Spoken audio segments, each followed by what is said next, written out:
Olá, seja bem-vindo a marcoteles.com. Hoje eu quero conversar com você sobre Páscoa.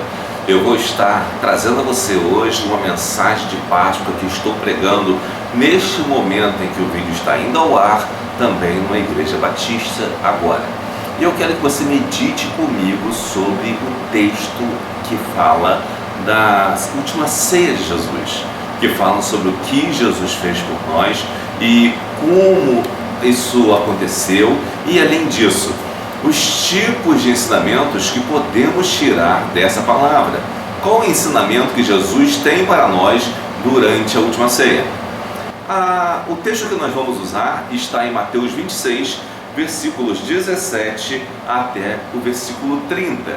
E eu quero pensar com você sobre algumas coisas importantes quando a tribulação se aproxima. A tribulação se aproxima de nossas vidas em muitos momentos e às vezes nos tornamos muito fracos para resistir a essa tribulação. Nem sempre é fácil resistir à tribulação, muitas vezes é extremamente difícil. E eu quero que você pense comigo agora sobre como resistir à tribulação, crendo em Jesus, tendo em vista o que Jesus passou no período da sua última ceia de Páscoa aqui nesta terra. Diz a palavra de Deus que no primeiro dia da festa dos pães asmos, chegaram os discípulos junto de Jesus dizendo: onde queres que façamos os preparativos para comeres a Páscoa? E ele disse: ide à cidade a um certo homem e dizei-lhe: o mestre diz, o meu tempo está próximo, em tua casa celebrarei a Páscoa com meus discípulos. E os discípulos fizeram como Jesus lhes ordenara, e prepararam a Páscoa, e chegada a tarde, assentou-se à mesa com os 12. Ora, podemos ver aqui que Jesus mandou preparar a Páscoa, mandou preparar a última refeição que ele faria neste mundo. Entretanto, antes de sua crucificação, melhor dizendo, porque logo depois, quando encontra seus discípulos em Emaús, ele participa de uma ceia com seus discípulos, comendo peixe, por exemplo, e outras situações também. Quando a tribulação se aproxima, às vezes a gente não sabe o que fazer. E realmente não sabemos muitas vezes o que fazer, mas precisamos saber de uma coisa: quando a tribulação se aproxima, precisamos fazer a vontade de Jesus. Observe que os discípulos estavam ali naquele lugar precisando ouvir uma orientação de Jesus, porque Jesus já tinha dito para eles, no versículo 2 do mesmo Mateus 26, que bem sabeis que daqui a 2 dias é a Páscoa, e o Filho do Homem será entregue para ser crucificado. Ou seja, os discípulos estavam avisados que haveria alguma coisa terrível, e nós às vezes estamos avisados de que a tribulação virá. E quando a tribulação vem, nós precisamos saber como resistir a essa tribulação, como passar pela tribulação confiando em Deus. E a primeira coisa que nós aprendemos é que quando a tribulação se aproxima e não sabemos o que fazer, devemos perguntar a Jesus o que fazer. Foi isso que os discípulos fizeram aqui. Eles perguntaram a Jesus, perguntaram ao Mestre o que eles iriam fazer naquele período da Páscoa. O que eles iriam fazer? Então, quando a tribulação se aproxima, pergunte a Jesus o que você deve fazer. No capítulo 26, versículo 2, Jesus deixa claro isso, que haveria tribulação. E sendo que haveria tribulação, nós temos que confiar em Jesus para Ele nos dar a proteção, a solução e a salvação da tribulação.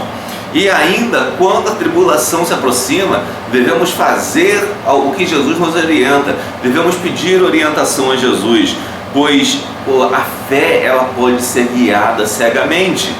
Observe que no capítulo 26, versículos de 6 a 15, a mulher que chega e lava os pés de Jesus com os seus cabelos. Estando em Betânia, em casa de Simão o leproso, aproximou-se dele uma mulher com um vaso de alabastro, com unguento de grande valor, e derramou-lhe sobre a cabeça quando ele estava sentado à mesa. E o que os discípulos fizeram?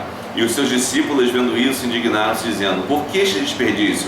Pois este unguento podia vender-se por grande preço e dar-se dinheiro aos pobres. Jesus, porém, conhecendo isto, disse-lhes: por que afligis essa mulher? Pois praticou uma boa ação para comigo. Porquanto sempre tendes convosco os pobres, mas a mim não me haveis de ter sempre. Ora, derramando ela este unguento sobre o meu corpo, fê-lo, preparando-me para a minha sepultura. Em verdade vos digo que, onde quer que este evangelho for pregado em todo o mundo, também será referido o que ela fez para a memória sua. Ora, nós vemos aqui que Jesus está com uma visão diferente dos discípulos. Os discípulos estavam com a visão de que o evangelho seria praticamente um evangelho social, um evangelho de ajudar os outros, de boas ações, mas Jesus mostra que não é isso. O evangelho é mais do que isso. O evangelho é vida que vence a morte. E aquela mulher que estava ali ungindo os pés de Jesus, ela sabia que o evangelho é vida que vence a morte e que Jesus é o Senhor da vida. Não há nenhum Deus, nenhum outro além de nosso Senhor e Salvador Jesus Cristo, que é Deus Pai e Espírito Santo. Não existe alá, ali nem acolá, só existe Jesus Cristo como Senhor, Deus e Salvador de todos nós. Então, meus irmãos, precisamos saber que quando vêm as aflições, quando vem a tribulação, precisamos perguntar a Jesus, pois Ele nos dará a resposta. Como você pode ver, logo no versículo também 18, diz que eles foram às cidades e encontraram o que Jesus tinha feito, e no versículo 19 diz que os discípulos fizeram como Jesus disse. Quando nós fazemos as coisas como Jesus ensina, nós somos abençoados e aprendemos muitas coisas, aprendemos a fazer a vontade do Pai. É necessário que nós sigamos a vontade de Deus e não outra vontade, não a vontade de terceiros. Precisamos seguir verdadeiramente a vontade de Deus e para isso precisamos perguntar a Jesus o que devemos fazer no momento de tribulação. Outro detalhe que também é importante nesse texto que ressaltar é que quando a tribulação se aproxima e temos comunhão com Deus, devemos aceitar a exortação de Jesus. Jesus nos exorta muitas vezes em nossas vidas e nós precisamos aceitar a exortação de Jesus e não negar a exortação de Jesus. No capítulo 26 de Mateus também, em versículos 21 a 25, você observa que Jesus diz que, em verdade vos digo, que um de vós há de me trair. E eles, entristecendo-se muito, começaram cada um a dizer-lhe: porventura sou eu, Senhor? Cada um começou a se entristecer com a exortação de Jesus. Jesus dizendo: um de vocês vai me trair. E eles começaram a se entristecer com a exortação de Jesus, mas entristeceram-se querendo mostrar que eles não eram aqueles que cometeriam a falha, não seria ele que cometeria a falha. Jesus, por outro lado, ele mostra a Judas, e Judas, quando pergunta a ele, ele diz: tu diz, você mesmo está confessando. Falou para Judas. Entretanto, nós vemos pessoas que quando Jesus exorta a sua vida, essas pessoas rejeitam a exortação de Jesus e dizem: isso não é comigo, assim como os discípulos fizeram. O próprio Pedro, nos versículos mais à frente, você for vendo de 31 a 35 os versículos, você vai ver que Pedro diz: não, todo mundo pode fazer, mas eu não. E especialmente o versículo 35, os discípulos todos concordaram com Pedro: nós não vamos fazer isso não. Os discípulos todos disseram isso. Mas todos fugiram quando chegou a hora fatídica, porque não ouviram a exortação de Jesus. Ou seja, quando nós não ouvimos a exortação de Jesus, nós podemos cair para um caminho terrível. Nós podemos cair na cilada do maligno, na cilada de Satanás. Portanto, ouça a exortação de Jesus. E quando essa tribulação também, que pode estar perto, assim como era a crucificação de Jesus, estava próxima, e os discípulos já sabiam disso porque foram avisados por Jesus, quando a tribulação se aproxima, temos comunhão com Deus e devemos, portanto, estar firmes no novo pacto. Ou seja, se nós temos comunhão com Deus, com o Senhor, com o Salvador, devemos estar firmes no pacto que o Senhor faz para conosco. Observe o que nos dizem os versículos 26 a 30, onde Jesus abençoa o pão e o parte, e também o cálice dá graças e reparte. Diz ele: enquanto comiam, Jesus tomou o pão e, abençoando-o, partiu, e deu aos discípulos e disse: tomai, comei, isto é o meu corpo. E tomando o cálice, dando graças, deu-lhe, dizendo: bebei dele todos. Ora, nós podemos ver aqui que Jesus está falando do corpo dele e do sangue dele de forma figurada, pois ele nem tinha sido crucificado ainda. Então, dizer que o pão e o vinho são o corpo e o sangue de Jesus, literalmente, não tem base bíblica. É uma doutrina de algumas pessoas, mas não tem base bíblica, pois se fosse assim, ou seria nesse próprio texto, claro. Entretanto, Jesus está mostrando ali que antes dele ir para o céu, antes dele ser glorificado, antes dele ressuscitar, já se comia em memória dele. Em outro texto dos evangelhos, você vai encontrar que isso é feito em memória de Cristo. Portanto, quando nós ceamos a ceia do Senhor, não significa que estejamos consumindo o próprio Cristo, não. Estamos lembrando do sacrifício de Cristo. E é disso que os discípulos precisavam lembrar, porque eles estavam passando por provação, estavam aproximando uma tribulação, e eles precisavam estar firmes na palavra de Deus.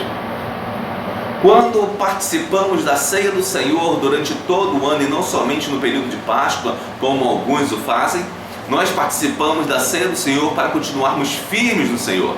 Esse é o objetivo da ceia do Senhor. Quando você participa todo mês ou toda semana, você participa para lembrar do sacrifício de Cristo. E esse lembrar tem pedagógico e ao mesmo tempo prático, porque faz com que você se mantenha firme no Senhor. O que os discípulos fizeram? Eles tomaram aquela ceia sim, mas eles estavam fracos.